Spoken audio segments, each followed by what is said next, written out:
everybody, I'm Tom Vasel. Welcome to the Dice Tower. Today we're talking about my top 10 favorite train games. Now in this particular one, I decided for this particular list that there was either trains or stocks or something about trains in the game.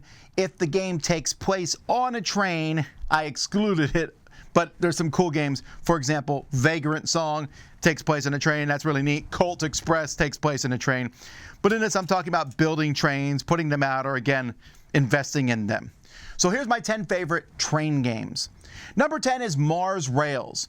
Now, I don't particularly play any of the 18XX games, which that stands for 18, a date, like 1856 or 1845 or whatever the numbers are. Those games are usually just a little too involved for me.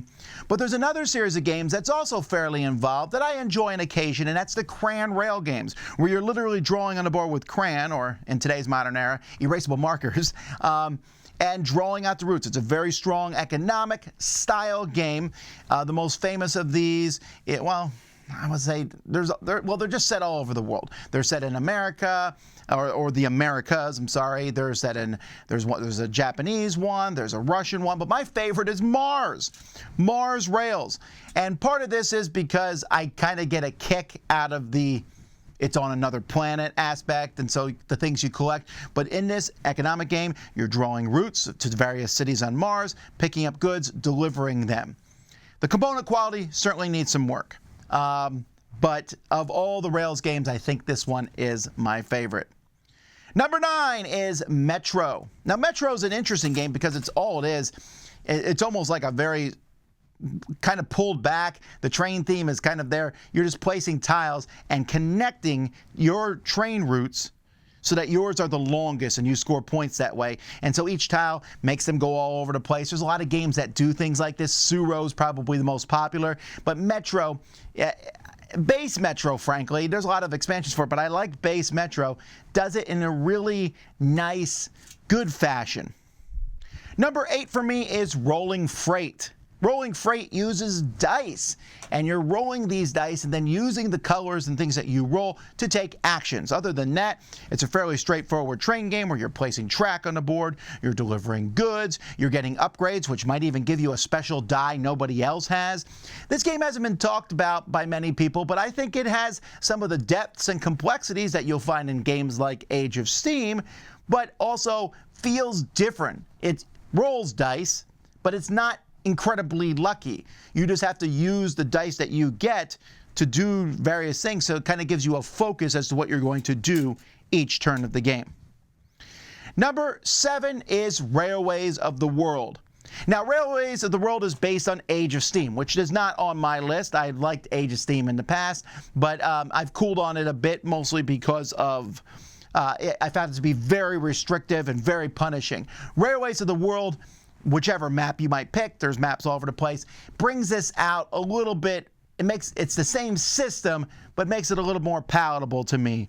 It's a big map. You are building tracks around the board. You are then picking up goods and delivering them. Has some cool components to the mix, and just allows you the fun of building your own rail line, but at the same time, you are in competition with other people to meet various goals.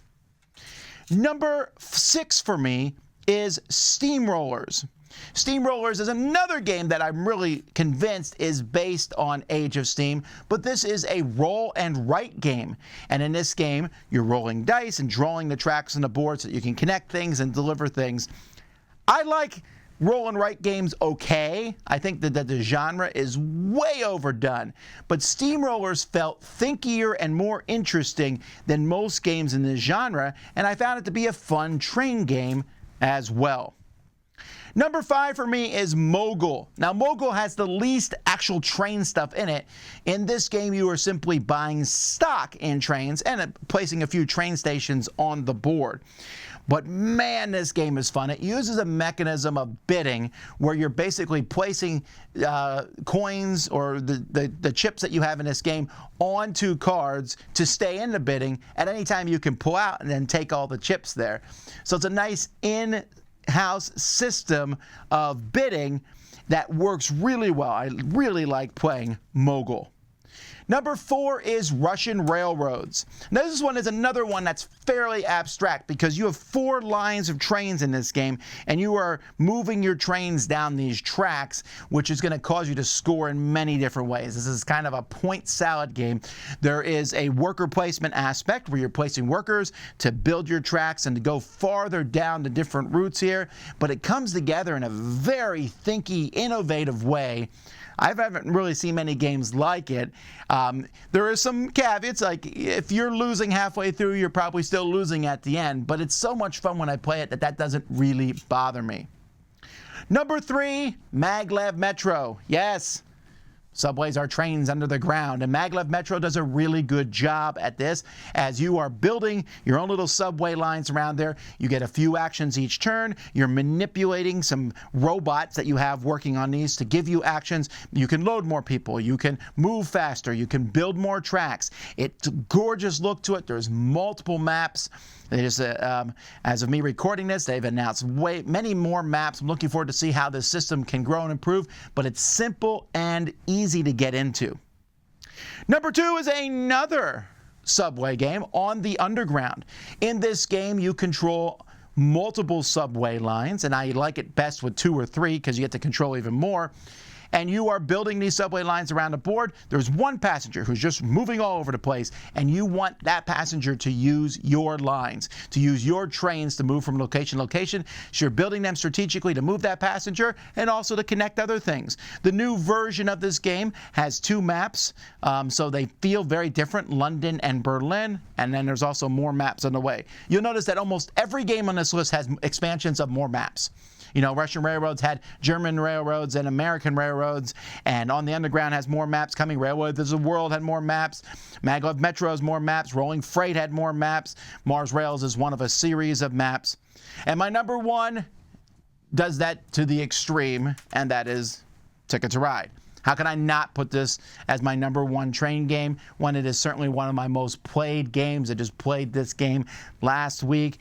Very fun game as it's a rummy-esque game where you're collecting cards to place trains. The original game based in the USA is fun, then the sequel in Europe, and then they just went all over the world. Switzerland and Africa and India, and just there's so many interesting maps, and each map has its own unique, interesting way to play it.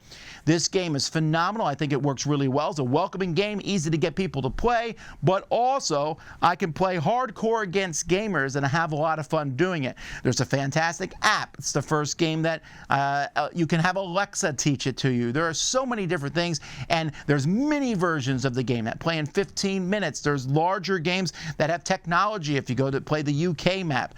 There's a stock market version, and all of them I really, really enjoy playing.